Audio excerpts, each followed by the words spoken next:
मन में था, क्या इस कलयुग में भी कालिया नाग कहीं है? बताना, किसी को यदि मालूम हो तो बताए। देखो जब साथ भी कालिया नाग कहीं है, ये मेरा अपना भाव है, मैं अपने भाव से बताता हूं। कालिया नाग कोई और नहीं, ये हमारा मन ही है, ये हमारा मन ही है। कि देखो गीता में भगवान कहे हैं कि जिसको हम अपना शत्रु मान बैठे हैं वो मेरे लिए शत्रु हो गया, जिसको मित्र मान लिए वो मित्र हो गया, जिससे कोई मतलब नहीं रखे तो उससे कोई लेना देना ही नहीं है। तो ये मन से ही चीजें हैं। यह मन हमारा 1000 फनों वाला जो है, यही कालिया नाग है, इसमें बैठा हुआ है। इसके सामने जो आता है उसको यह भस्म विभूष कर देता है, भस्म विभूष करता है कि हमारे मन के अनुसार कोई नहीं चला, सो उसको फुफकार दिया, मार दिया मन। यही है वो कालिया नाग। और प्रभु जब कृपा करते हैं, जब भगवान की भक्ति करते हैं तो इस पर जब भगवान का तांडव हो जाता है तो बुद्धि भी निर्मल हो जाती है। तो जो काम क्रोध लोभ मोह ईर्ष्या अहंकार अंधकार हमारे रूप अंदर बैठे हुए हैं, मन के अंदर जो है यह सारी चीजें बैठी हुई है, काम क्रोध लोभ मोह ईर्ष्या, किसी के प्रसिद्धेश करना, मत्सर इत्यादि ये सारी चीजें। जैसे कालिया नाग के मुख में सर्प विष है, तो हमारे अंदर यह सारी चीजें विष है, ये किसी न किसी को टस ही लेती है। तो यदि हम भगवान का कीर्तन करेंगे, इस कथा को श्रवण करेंगे, तो ये विष शांत रहेगा। जब भगवान की कथाएं सर पर नाचती रहेंगी, खीरचन है, खीर मोहन है, खीर सार खुरमे, खीर खजरा जलेबी कलाकंद बालूशाही है, मोहन थार मेवा बाटी मठरी पैसूर पार, पेड़ा रसगुल्ला संग रबड़ी सुहाई है, भुजिया नमकीन सेवा,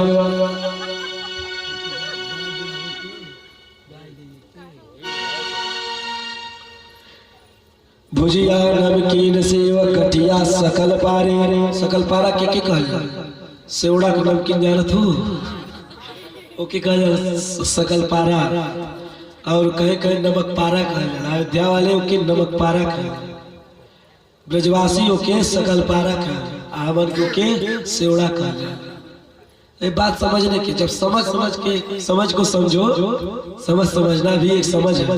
परमात्मा इतनी आसानी से नहीं समझ में आ जाएगा। अगर किसी को मन में यह संदेह हो जाए कि कथा अच्छी नहीं लग रही है या समझ में नहीं आ रही है, तो ये बताओ 100 ग्राम का हमारा दिमाग है, और जिसने इतनी बड़ी सृष्टि बना रखी है उसे एक बार में हम समझ जाएंगे? एक बार का कहरा नहीं याद होता है, एक बार में 2 का पहाड़ा नहीं याद होता है। तो इतना बड़ा जो परमात्मा है, जो परब्रह्म है, जो हमारे अंदर बैठा हुआ है, उसको हम एक बार में जान लेंगे नहीं, बार बार जानने का जब प्रयास करेंगे तब हम उसे जान लेंगे। और क्या है, और भुजिया समोसा पापड़ पकौड़ी बनाई है, मधुप श्याम नंद बाबा यशोदा सब सामग्री लेकर के गिरिराज आज भोग में सजाई है। सांडिल्य मुनि आगे आगे चल रहे हैं थाल लेकर के, सब ब्रजवासी गोपी बड़ा सुंदर श्रृंगार किया, आगे आगे कृष्ण जा रहे हैं, पीछे पीछे ब्रजवासी चल रहे हैं, सीधे गोवर्धन की ओर 7 कोस दूर। मैं तो गोवर्धन को जाऊं मेरे वीर, ना माने मेरे मनवा, मैं तो गोवर्धन को जाऊं मेरे वीर, ना माने मेरो मनवा। मैं तो गोवर्धन को जाऊं मेरे वीर, ना माने मेरो मनवा, मैं तो गोवर्धन को जाऊं मेरे वीर, नहीं माने मेरो मनवा।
मनवा। ओ मैं तो गोवर्धन को जाऊं मेरे पीर नाय माने मेरो मनवा। मैं तो गोवर्धन को जाऊं मेरे पीर नाय माने मेरो मनवा।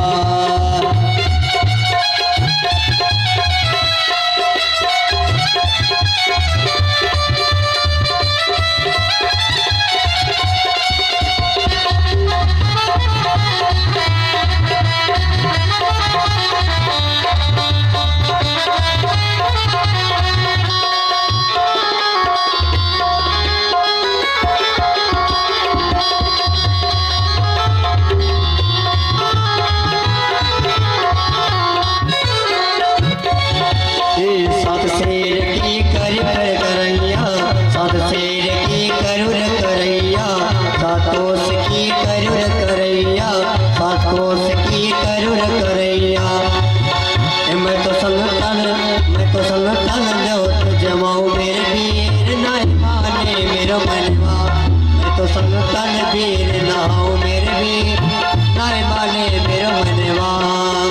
नाय माने मेरो मनवा सखी रे नाय माने मेरो मनवा। नाय माने मेरो मनवा सखी रे नाय माने मेरो मनवा। मैं तो गोवर्धन को जाऊं मेरे वीर नाय माने मेरो मनवा। मैं तो गोवर्धन को जाऊं मेरे वीर नाय माने मेरो मनवा। नाय माने मेरो मनवा, नाय माने मेरो मनवा। नाय माने मेरो मनवा, नाय माने मेरो मनवा। मैं तो गोवर्धन को जाऊं मेरे वीर नाय माने मेरो मनवा। मैं तो गोवर्धन को जाऊं मेरे वीर नाय माने मेरो मनवा।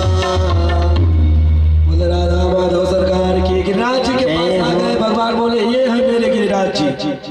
गिरिराज जी कोई छोटे मोटे थोड़ी है, 7 कोस लंबे चौड़े 21 किलोमीटर की परिक्रमा गिरिराज जी की। ब्रजवासी बोले गिरिराज महाराज तो बहुत बड़े हैं लाला।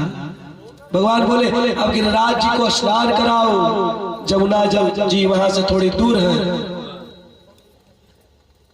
अब इतने बड़े भगवान है तो 1-2 कटोरी जल से थोड़ी ना नहा लेंगे, शालिग्राम थोड़े हैं। इनके लिए तो 10-20 हजार टन जल चाहिए। ब्रजवासी जमुना जी से जल भर करके लाए, गिरिराज जी को स्नान कराए। प्रातः 4 बजे से स्नान चालू हुआ, सायं हो गई, लेकिन गिरिराज जी के नख भी नहीं भीगे। कन्हैया से बोले हमारे बस की बात ना है भैया, कमर टूट गई जल भर करके लाते लाते। तेरे गिरिराज जी के तो नख भी ना भीजे। कन्हैया बोले चाहते क्या होता? ब्रजवासी कहे हम यो चाहे भैया जमुना जी जहीं पर आ जाती तो जादू अच्छो हो तो। भगवान बोले आंख बंद करो। जैसे ही सबने आंख बंद किया तो भगवान ने अपने मन से गंगा जी को प्रकट कर दिया। उन्हीं का नाम है मानसी गंगा। बोले मानसी गंगा महारानी की मानसी गंगा के जल से गिरिराज जी को स्नान करवा रहे हैं। सांडिल्य मुनि बड़े बड़े विप्रदेव बैठे हुए हैं। कन्हैया बोले गिरिराज जी भी प्रकट होकर के भोग पावे। ब्रजवासी बोले भैया अब क्या करें, इसके लिए अब क्या करें? बोले पहले थाली सजाओ। प्रकट होकर के भगवान भोग पावे उनके पहले हम गिरिराज जी की परिक्रमा कर आते हैं। जैसे ही परिक्रमा पूर्ण हुई कन्हैया बोले नेत्र बंद करो। ब्रजवासियों ने जैसे नेत्र बंद किया, एक रूप से कृष्ण मुरारी बनकर प्रकट हो गए। बोलिए गिरिराज धरण भगवान की जय हो। 4 भुजा धारण करके ब्रजवासियों से बोले लाओ ब्रजवासियों भोग लाओ, लाओ ब्रजवासियों भोग लाओ। नंद बाबा के नेत्र सजल हो गए। लाला इंद्र की पूजा करते करते वर्षों बीत गए, लेकिन दर्शन कभी नहीं हुए। आज हम बड़े भागी हैं, भाग्यवान है कि तुम्हारे गिरिराज कितने कृपालु हैं। पहली बार ये पूजा करी, पहली बार में ही दर्शन दे दिया। लेकिन कृष्ण के मित्र मधुमंगल ने यह बात कही। लाला सुनियो। कन्हैया बोले कहा है? बोले या गिरिराज महाराज को मुंह बिल्कुल तेरो जैसा ही है लाला।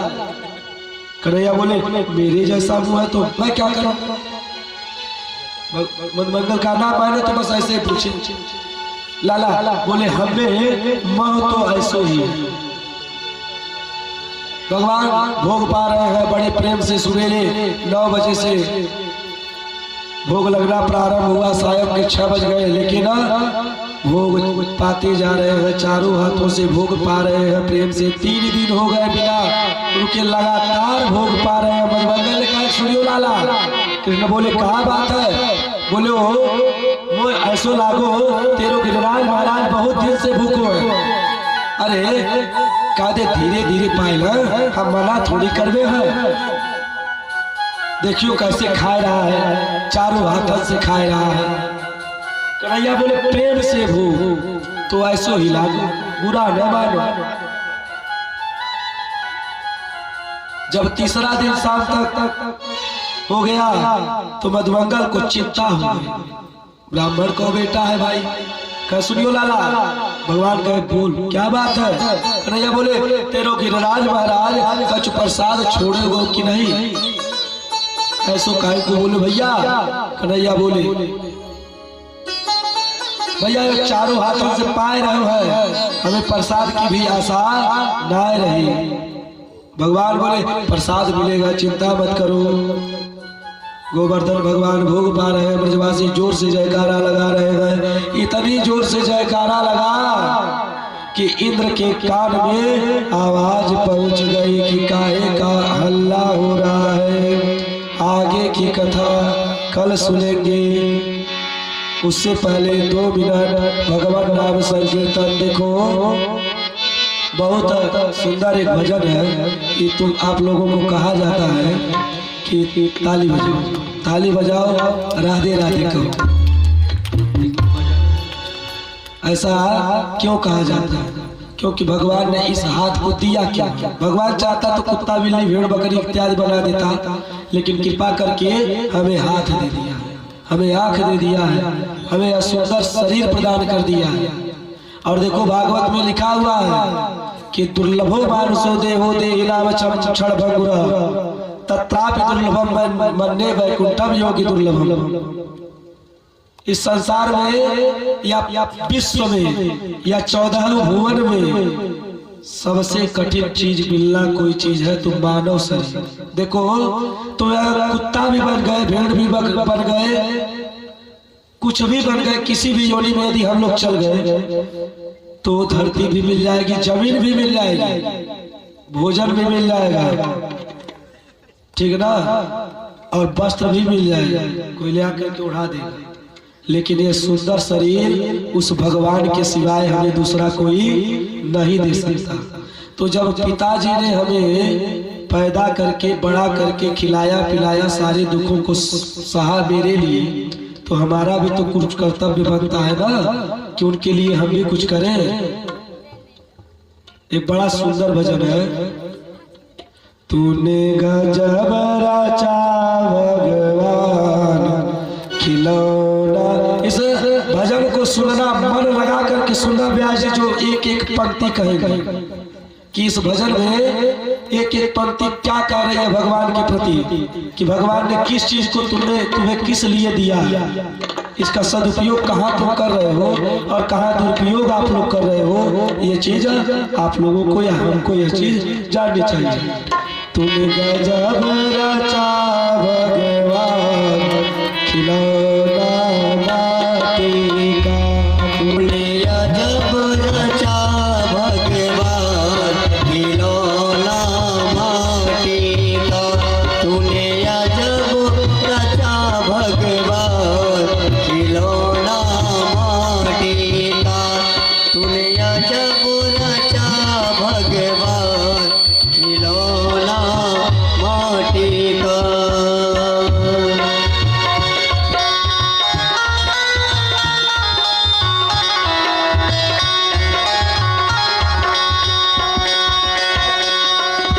आरती करिए आप लोग उठ करके। बंद करो तो बताइए, बंद करो ना। रुका रहा जब कहा तो बताया।